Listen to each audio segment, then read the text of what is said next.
The following program was recorded live. This recording is protected by copyright law. Unauthorized duplication or distribution is prohibited. So what was your least favorite class in high school? Math. Well, I'm your algebra teacher today. Yeah, exactly. I can't repeat that for the tape. The reason I'm your algebra teacher is that this is about numbers. So how many hospital beds certified by CMS, that's your federal government, or accredited by JCAHO are there in the United States? A lot. 955,768 as of last year. Now, at the peak of cold and flu season, according to the American Hospital Association, what percentage of those are occupied nationwide? That's actually pretty good. He did the math for me, too. 96%. That means you have a 4% surge capacity. What percentage capacity is the Health and Human Services pandemic flu plan based on? Not quite that bad. 20%. The next one is that bad. They say that 20% of your beds will be empty at all times. That means you're never at 100% in your hospital. Yeah, I'm hearing the laughter already.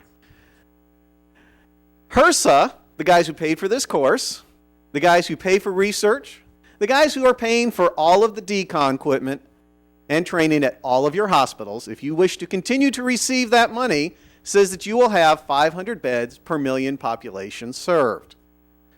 There's 300 million of us in the United States as of October 1 of this year. That means that you are expected to have 150,000 empty hospital beds at all times nationwide. 20% would have been 160,000 hospital beds nationwide. But we only have 36,000. We're just a little bit short.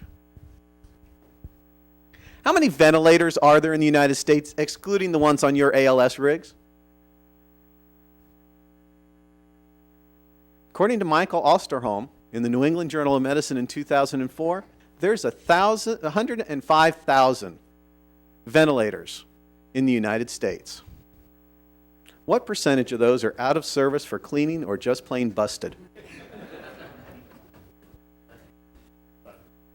I heard 20, I heard 25, 18% according to New England Journal of Medicine. What percentage of that 105,000 are in chronic ventilator care use, not available to you in the inpatient hospital setting? 75? 60? Half? 67%, which means 85% of the ventilators in the United States are not available to you for acute care, between the ones that are busted and the ones that are in chronic care use. That leaves you 16,365 ventilators for peak use. Now, a suggestion has been take every ventilator off of the ALS units like they'd get them out of your cold, dead fingers. Turn every ALS unit into a BLS unit and put those ventilators into hospital use. That'll get us all the way back up to about 65,000 ventilators available. And of course, you guys know transport beds can only be used for 6 hours at a time before they do lung damage. Why are those numbers important? We said there are 300 million population in the United States. If we look at the major pandemics that are used for research purposes, so we'll talk about 1918. What percentage of the world population, 100% of everybody was exposed within 12 weeks, what percentage of those people came ill to some degree? Depends on your age, 50% for one group, but 1/3 overall. That means 100 million people in the United States will fall ill within 12 weeks.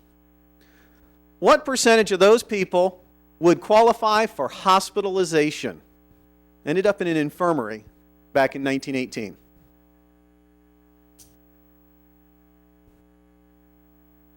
Half. Exactly correct, half. That's 50 million people. What percentage of those developed ARDS, acute respiratory distress syndrome, would in modern day require intubation by standard of care? Very good, half. That's 25 million intubations in 12 weeks.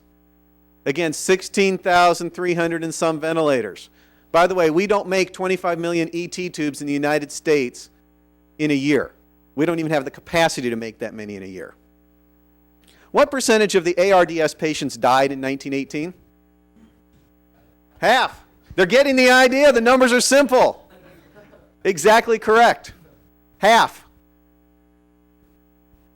12.5 million people expected to die, 1 million people a week, during the largest wave of the pandemic. The problem is you don't know which half, so you don't know which half to intubate. Interesting problem.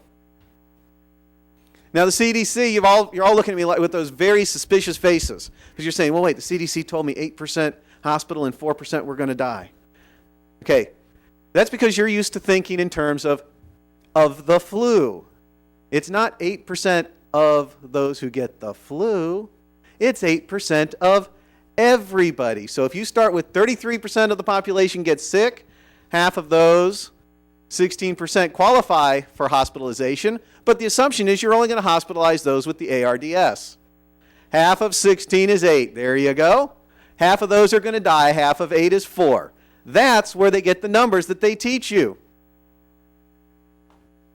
So you have to know 8%.